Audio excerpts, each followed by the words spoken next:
Y'all, I learned something last night in regards to the Kada Scott case that involves Keon King. Let's not forget Gabby. Gabby is the friend of Keon King. Y'all remember Gabby has a best friend, D? The one that was stalking Kata? Made the whole video of where she lived, where she walked, what headphones she wore. She was walking her dog, what street she lived off of. Yeah, her. Well, Gabby and D are on the same case. They are co-defendants of the same case back towards the... What if I told you Kada Scott's murder wasn't some random act?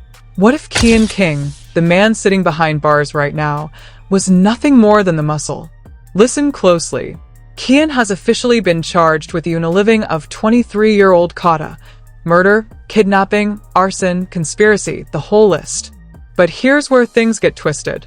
Investigators uncovered footage that allegedly shows multiple people helping to bury her body.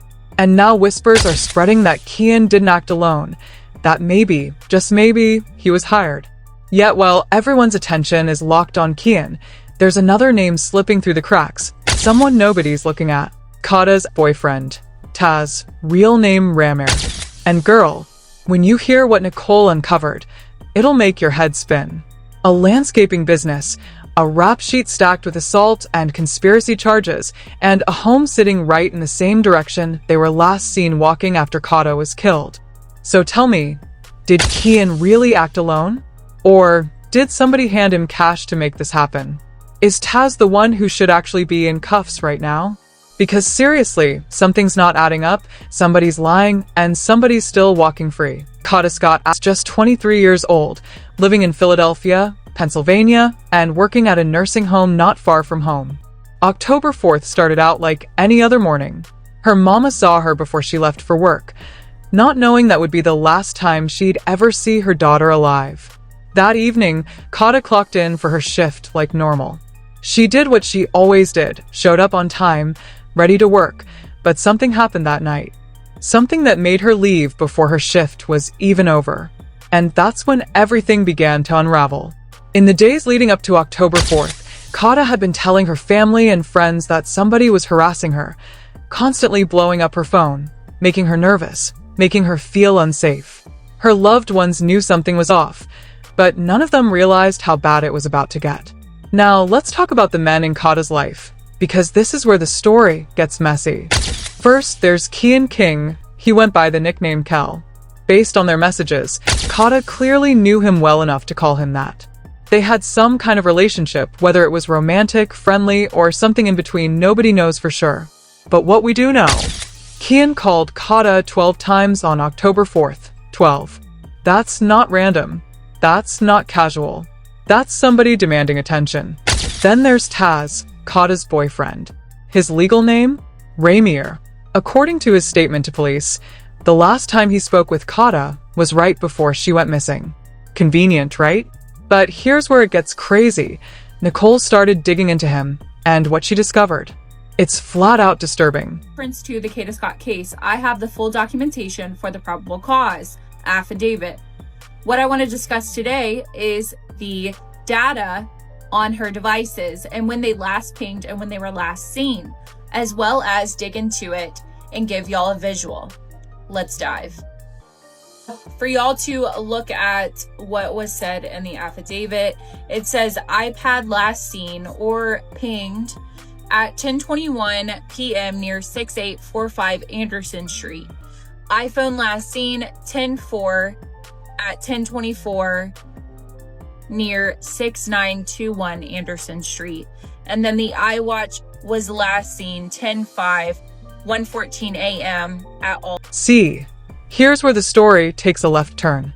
Because what Nicole found wasn't just concerning. It was straight up crazy. She pulled up public records that showed Taz, real name Ramir Thomas, had been questioned years ago in another assault case that never went anywhere. The woman pressed charges, then suddenly dropped them. And guess who represented him? The same attorney is now showing up in the Keon King case. Now you tell me that's a coincidence. But it gets deeper. Nicole says she found business paperwork linking Taza's landscaping company to a property just 5 blocks from where Kata's remains were found. The address? Owned by an LLC that's been inactive since 2022, except for one random payment made last month for maintenance services. Who paid that invoice? A name popped up that nobody expected: Kian King's cousin, listed as delivery driver. So now we're looking at money, connections, and people who all swore they didn't even know each other. But the phone records don't lie. According to one anonymous source close to the case, investigators recovered a burner phone from Kian's car. And the texts on it? Bro, it's wild. Messages like, make sure she shows up alone and money's in the account. The text was dated October 3rd, the day before Kata disappeared. And this is where fans online started losing it. People are posting threads saying this proves Kian was working for someone else, that he was hired muscle, not mastermind. Was it a hired hit? Hashtag went crazy on X, formerly Twitter. Folks started naming names, even pulling up Taza's Facebook posts from around that time. Weird captions like, "You don't play with loyalty and expect peace." Now, to be fair, nothing's confirmed, but the pattern's there. You don't need to be a detective to see that. Then something even stranger happens. A small YouTube channel, like 3K subscribers, posts a supposed audio clip of Kian talking to someone while locked up. In it, he says, "They told me it was just supposed to scare her, not go that far." That line alone set the internet on fire. Some say it's fake. Others swear the voice is his. And you know what makes it spookier? That clip was taken down within hours. Copyright strike. No reason listed. The creator posted that they got a cease and desist from an unknown law firm. Who's trying to hide what? Because if that audio's real, then it confirms the theory. This wasn't random. It was planned. And now there's another name surfacing. A woman named Gabby Moore, who apparently used to work with Kata and Kian. Court records show she got arrested earlier this year for terroristic threats, but got out on bond last month. Same timeline. Same circles. Fans on Reddit swear she's the link between Taz and Kian, that she was the one setting up meetings, moving money around, playing messenger. Nicole reached out to one of Gabby's old coworkers who said she used to brag about knowing street people. She liked the attention. She wasn't scared of anything. And remember that burned-out car found near the school, where Kata's remains were discovered? Police confirmed it belonged to Gabby's cousin. Now, tell me that's coincidence number 3. Everything about this case screams bigger picture. Every person connected to Kata either worked with her, dated her, or owed her something. The motive? That's what's still fuzzy.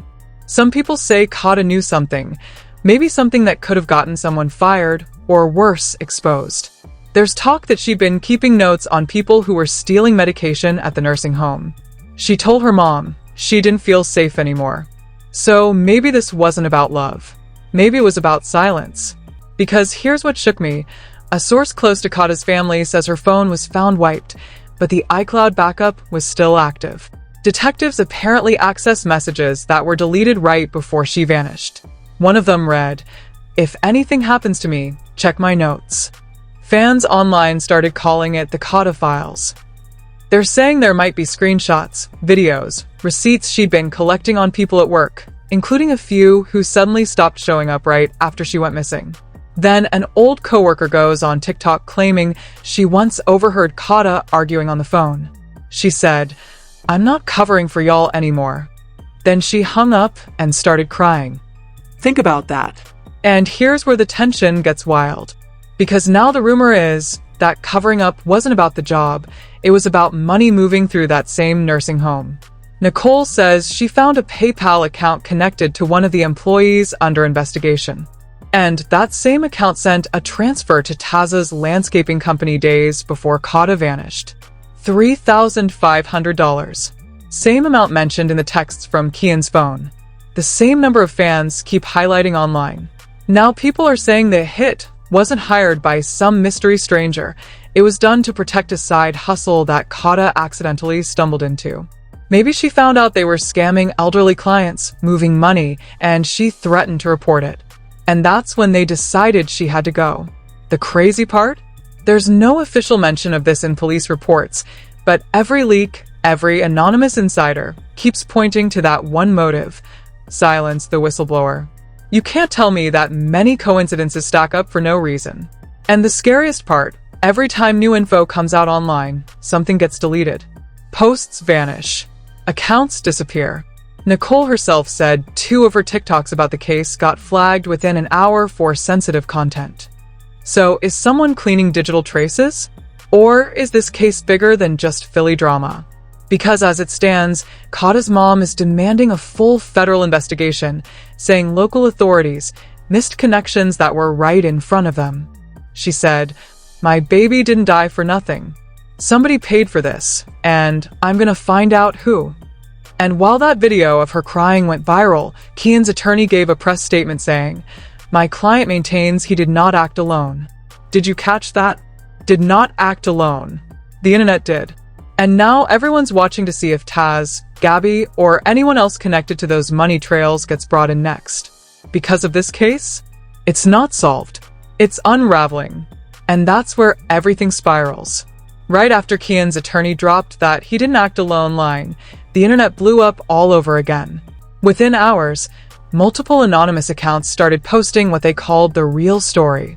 One of them, handle at Justice for Kada Files, uploaded a screenshot that allegedly showed an email between a detective and a city official about undisclosed suspects. The email was time-stamped just 3 days before police announced the first arrest. That one post alone hit 2 million views in 12 hours before getting removed. And here's the weird part. When fans tried to repost it, their videos got muted or taken down instantly. Sensitive content, copyright claim, misinformation. It didn't matter what they labeled it, the system was scrubbing something. But it was too late. People had already saved it. In that email, the phrase that stood out read, "Potential involvement of third parties linked to financial transactions." Third parties. Financial transactions. Exactly what people online were already suspecting. And then it happened. Someone leaked what they claimed was bank footage. Blurry, low quality, but enough to make out shapes. A man that looked like Taz, a woman believed to be Gabby, standing by an ATM, withdrawing cash on the same night Kata disappeared. Timestamp matches. You can't make this stuff up. Now, police won't confirm or deny if that footage is real, but insiders say that's when everything inside the department went quiet. Like dead quiet. No more press updates, no news statements, nothing. It's as if the investigation froze. And when investigations freeze in Philly, people start talking. A former cop told a reporter off record, "Sometimes it's not about what you can prove, it's about who you'd have to expose to prove it."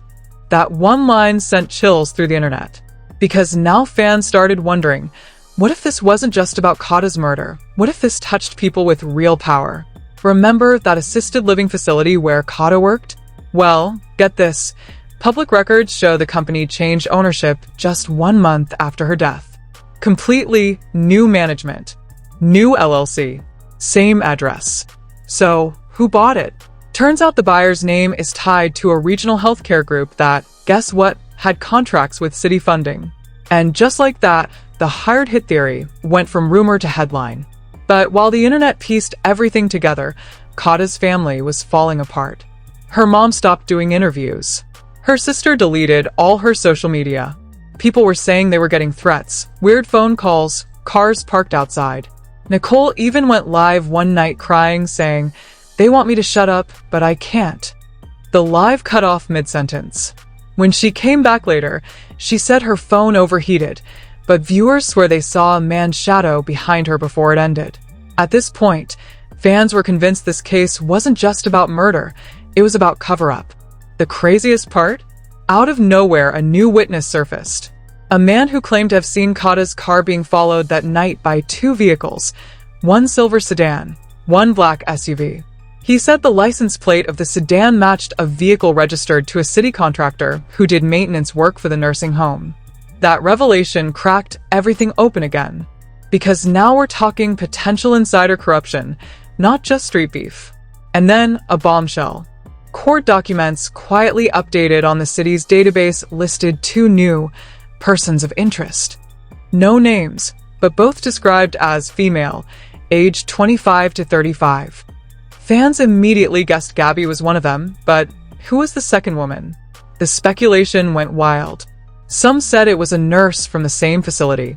Others pointed to a mysterious friend of Taz's who suddenly moved states after the story broke. No one could confirm anything, but screenshots of plane tickets, cash transfers, and deleted posts started popping up everywhere. And just when people thought they'd seen it all, someone posted a video, supposedly recorded the night before Kata vanished. The clip showed her in her car, talking to someone off camera, saying, "I'm tired of being scared. If anything happens, they know who did it." That video had over 5 million views before being taken down for violating community guidelines. But copies of it still circulate on Reddit, TikTok, Telegram, everywhere. Every day, more pieces fall into place, and still, no one's arrested beyond Kian King. And maybe that's the scariest part, because if what everyone's saying is true, then the real person behind all this might be sitting somewhere, free, watching the chaos online. And if that's the case, this isn't over. Nicole's last post before going silent again said it best. They wanted to bury her, but they didn't know she was a seed.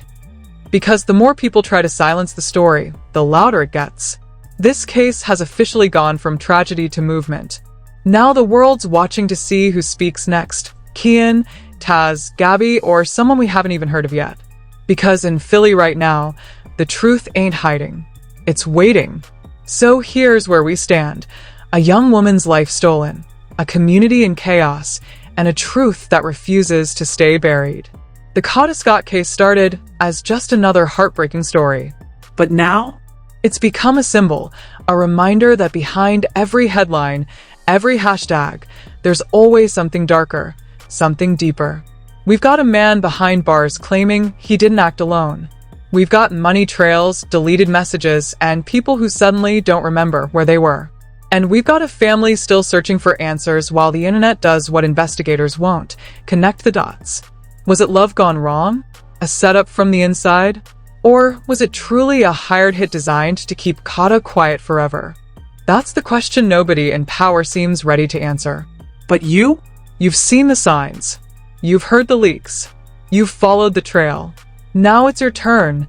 What do you think really happened to Kada Scott? Drop your theories in the comments below. Hit that like button if you believe justice still matters. Tap subscribe so you never miss another Real Plus Raw breakdown like this one. And share this video to keep Kata's name alive, because silence protects the guilty and exposure brings the truth. This case isn't cold. It's boiling. And until every piece of this story is exposed, remember, in a world full of lies, truth always fights its way back. Stay alert, stay aware, and don't blink, because the next update in the Kada Scott case might change everything.